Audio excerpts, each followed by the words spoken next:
തൊഴിൽ പുരോഗതിക്കും സർവൈശ്വര്യത്തിനും വേണ്ടി നിത്യം പ്രാർത്ഥിക്കുന്നവരാണെങ്കിൽ എന്നാൽ ഈ ഒരു നാമം കൂടെ പ്രാർത്ഥനയിൽ ഉൾപ്പെടുത്തിക്കോളും.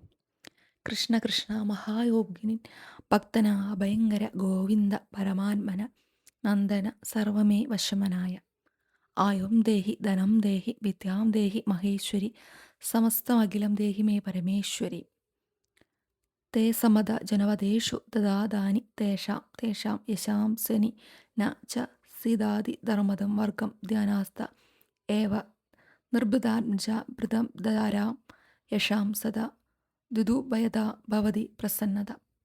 നിത്യം ഈ ഒരു മന്ത്രം കേൾക്കാനോ ചൊല്ലാനോ ഇടയായി കഴിഞ്ഞിട്ടുണ്ടെങ്കിൽ സർവ്വ ഐശ്വര്യങ്ങളും ആഗ്രഹിക്കുന്ന ജോലിയിലുള്ള പുരോഗമനം ഉയർച്ചയും തീർച്ചയായിട്ടും നിങ്ങൾക്ക് ഒപ്പം തന്നെ ഉണ്ടായിരിക്കും. തുടർച്ചയായി ചൊല്ലി തുടങ്ങുകയാണെങ്കിൽ 12 ദിവസം കഴിയുമ്പോൾ അതിനൊരു മാറ്റം കണ്ടറിയാം. ഇത്തരത്തിലുള്ള വീഡിയോസിനായിട്ട് ചാനൽ ഫോളോ ചെയ്യുക, സപ്പോർട്ട് ചെയ്യുക.